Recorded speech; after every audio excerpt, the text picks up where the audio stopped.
இன்றைக்கி நம்ம வீடியோவில் தக்காளி சாதம் தான் செய்ய போகிறோம். ரொம்பவே ஈஸியான மெத்தடில் நல்லா டேஸ்டியாக இருக்கக்கூடிய வகையில் நம்ம தக்காளி சாதம் செய்ய போகிறோம்.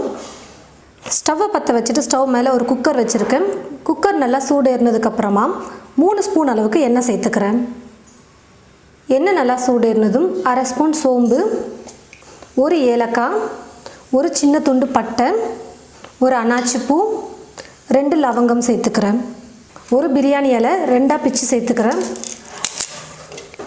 சோம்பு நல்லா பொரிஞ்சு வந்துருச்சு. 1 பச்சை மிளகாவை இந்த மாதிரி 2ஆக கீறி வச்சுருக்கேன், அதை சேர்த்துக்கிறேன். 2 பெரிய வெங்காயம் எடுத்து நல்லா மெல்லிசாக நீளமாக கட் பண்ணி வச்சுருக்கேன், அதையும் இப்போ சேர்த்துடுறேன்.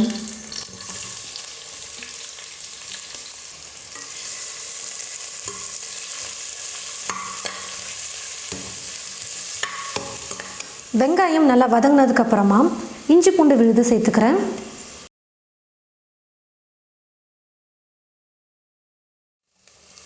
இஞ்சி பூண்டு விழுது சேர்த்து 1 நிமிஷம் நல்லா வதங்கினதுக்கப்புறமா தக்காளி விழுது சேர்த்துக்க போகிறேன். 4 தக்காளி பழம் எடுத்து மிக்சியில் போட்டு நல்லா விழுது அரைச்சி எடுத்து வச்சுருக்கேன். இப்போ இதை சேர்த்துக்கிறேன். சேர்த்துருக்கிற தக்காளியோட பச்சை மணம் நல்லா போகிற வரைக்கும் நல்லா குக் பண்ணிக்கணும். குறைஞ்சது ஒரு 3லேருந்து 4 நிமிஷமாவது குக் பண்ணணும்.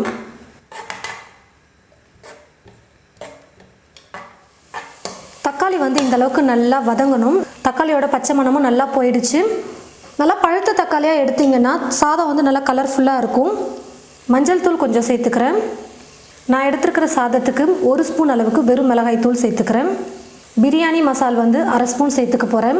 நான்வெஜ்ஜுக்கு மட்டும்தான் பிரியாணி மசால் சேர்க்கணுமா அப்படின்னு இல்லை, வெஜ்ஜுக்கும் சேர்க்கலாம். வீட்லேயே அரைச்ச பிரியாணி மசால் நான் உங்களுக்கு தனியாக இன்னொரு வீடியோ போடுறேன், எப்படி பிரியாணி மசால் ரெடி பண்ணணும்னு.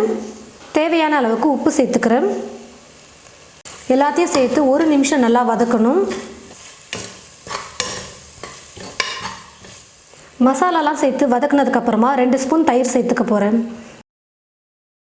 தயிர் சேர்த்ததுக்கப்புறமா 1 பிடி கொத்தமல்லி சேர்த்துக்கிறேன். 1 கைப்பிடி புதினா சேர்த்துடுறேன்.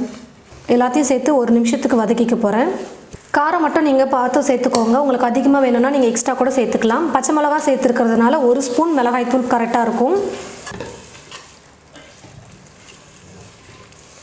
புதினா கொத்தமல்லி எல்லாம் சேர்த்து 1 நிமிஷம் நல்லா வதக்குனதுக்கப்புறமா தண்ணி சேர்த்துக்கிறேன். இந்த டம்ளரில் 1 டம்ளர் அளவுக்கு நான் சாப்பாட்டு அரிசி எடுத்திருக்கேன். இப்போ இதே டம்ளரில் 2 டம்ளர் அளவுக்கு தண்ணி சேர்த்துக்க போகிறேன்.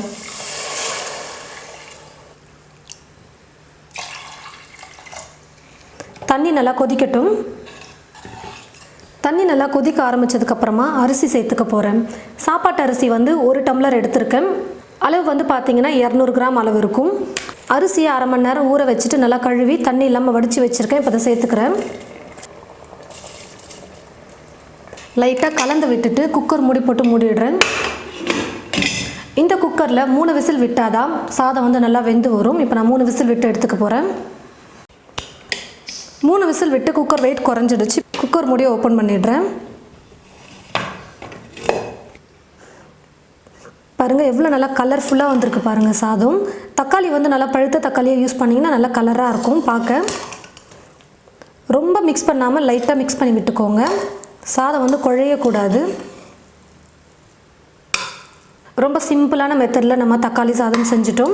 இன்னும் நிறைய வித்தியாசமான முறைகளெல்லாம் நம்ம தக்காளி சாதம் செய்ய முடியும். இனி வர வீடியோஸில் ஒவ்வொன்றா நம்ம பார்க்கலாம். இது போல் ரொம்பவே சிம்பிளான மெத்தடில் நீங்களும் உங்களுடைய வீட்டில் தக்காளி சாதம் செஞ்சு பாருங்கள். செஞ்சு பார்த்துட்டு எப்படி இருக்குன்னு மறக்காமல் கமெண்ட் பாக்ஸில் கமெண்ட் பண்ணுங்கள்.